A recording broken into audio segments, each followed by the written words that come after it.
Hello students. आज की dictation number है 11 और 12। 80 वर्ड पर मिनट की स्पीड से रामधारी भाग 1। डिक्टेशन लिखने के लिए तैयार हो जाएं। डिक्टेशन स्टार्ट होगी 3 सेकंड बाद। 3, 2, 1 स्टार्ट। अध्यक्ष महोदय, मैं आपको एक और बात बतलाना चाहती हूँ और वह यह है कि कृषि विभाग को योजना आयोग ने बहुत गलत रास्ते में बिठा दिया है। उन लोगों के पास लड़ने के लिए दम नहीं है और देश में खाद्यान्न का उत्पादन बढ़ाने के लिए जो योजना चाहिए और उनके लिए जो धनराशि चाहिए वे उनको पूरी तरह संस्वीकृत नहीं करा पाते हैं। कृषि विभाग तो जमीन की तरह आधार होता है और उसी पर देश के लिए पर्याप्त अन्न पैदा करने का महान भार है। इसलिए यह बहुत आवश्यक है कि अधिक अन्न उपजाने के मार्ग में जो भी आवश्यक कदम यह विभाग उठाना चाहे उसमें किसी तरह की रुकावट ना हो। बहुत सी हड़तालें हो सकती हैं, मजदूर काम से बरी हो सकते हैं, लेकिन किसी भी हालत में वे खाने से बरी नहीं हो सकते। अब हम देखते हैं कि मिलों और कारखानों में हड़तालें हो जाती हैं, छुट्टी हो जाती हैं, तो आम काम के दिनों की अपेक्षा लोग उन दिनों में ज़्यादा खाना खाते हैं, ज़्यादा दावतें करते हैं। आज यह हमारे लिए यह सर्वाधिक महत्व का विषय है कि हमारा अन्न का उत्पादन उस गति से बढ़े ताकि हम अपनी खपत से अधिक उत्पादन कर उसका निर्यात कर सकें। सरकार तथा इस मंत्रालय के लिए यह समस्या एक बड़ा सिरदर्द पैदा कर रही है।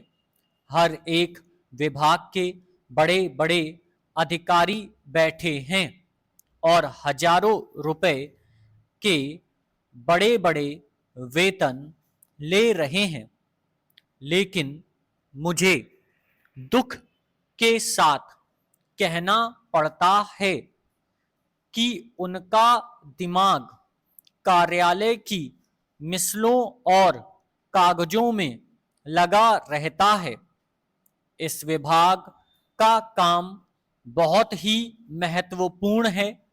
प्राकृतिक कोप के कारण जो समय समय पर हमारी फसलों को नुकसान होता है, इससे भी अपनी फसलों की रक्षा करने के लिए आवश्यक कदम उठाना इसके जिम्मे है। आज मेरे पास लखनऊ से कुछ लोग आए थे और वे लोग बोल रहे थे कि यहाँ दिल्ली में इस अवसर पर ठंडी हवा चल रही है और आप यहाँ दरवाजे बंद करके बैठे हैं या आराम से लेटे हैं, लेकिन हमारी तो जान खतरे में है। वहाँ ओले गिर रहे हैं और हमारी गेहूं की फसल खतरे में है। अब यह इस विभाग का काम है कि चूंकि हवा में पानी ज़्यादा होता है, इसलिए फसल के बचाव के लिए उस पर नियंत्रण किया जाए, जिससे फसल की हानि ना हो। अध्यक्ष महोदय, जिस भावना से मैंने यह बिल पेश किया है उसको विरोधी पक्ष के लगभग सभी सदस्यों ने एक मत से महसूस किया है कि देश में बेकारी की जो समस्या है वह एक भयंकर समस्या है और उसके कारण हमारे देश का विकास चाहे वह सामाजिक हो, आर्थिक हो या सांस्कृतिक रुका हुआ है और ऐसी स्थिति में हम आगे बढ़ नहीं सकते। इसी प्रकार से इस परिस्थिति का निर्माण हम पिछले 54 वर्षों से देख रहे हैं। वित्त मंत्री महोदय ने यहाँ पर अभी कहा कि राष्ट्रपति इस काम को नहीं कर सकते क्योंकि वह उनके अधिकार के बाहर है।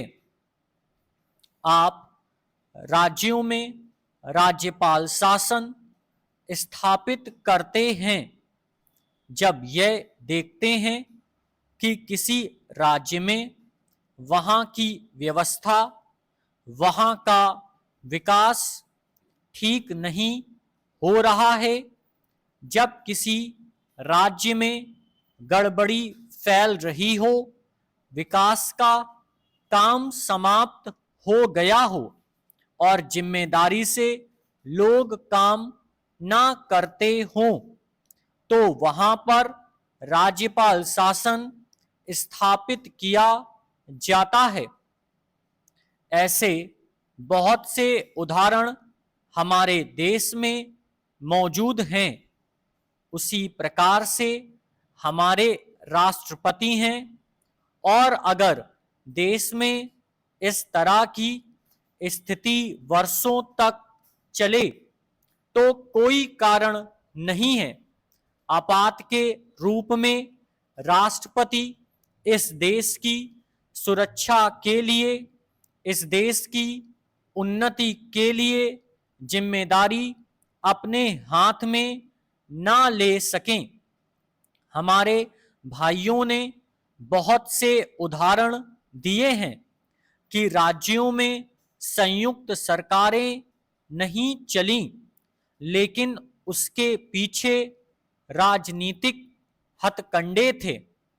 अगर कोई राजनीतिक पार्टी जिम्मेदारी से काम नहीं करती तो विधान में यह स्पष्ट है कि राष्ट्रपति शासन अपने हाथ में लें।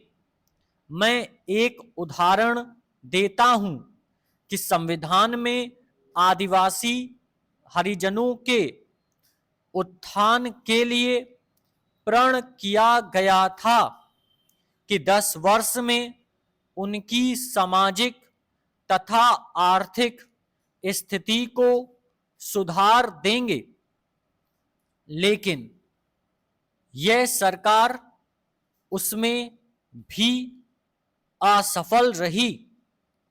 उसको एक बार 10 वर्ष के लिए बढ़ाया गया और दोबारा फिर 10 वर्ष के लिए बढ़ाया गया। इसी तरह से उसको बढ़ाते जा रहे हैं, लेकिन उनकी आर्थिक और सामाजिक उन्नति आप नहीं कर पाए हैं। इस काम में सरकार बिल्कुल असफल हुई है। पिछली बार सरकार पर अविश्वास का प्रस्ताव भी आया था और वह पास होने वाला था। इसलिए मेरा कहना है कि हमारे देश में यह जो बेकारी की समस्या है वह एक बहुत ही भयंकर समस्या है, फुल स्टॉप। डेली डिक्टेशन लिखने के लिए चैनल को सब्सक्राइब कर लें और बेल आइकन पर प्रेस कर लें।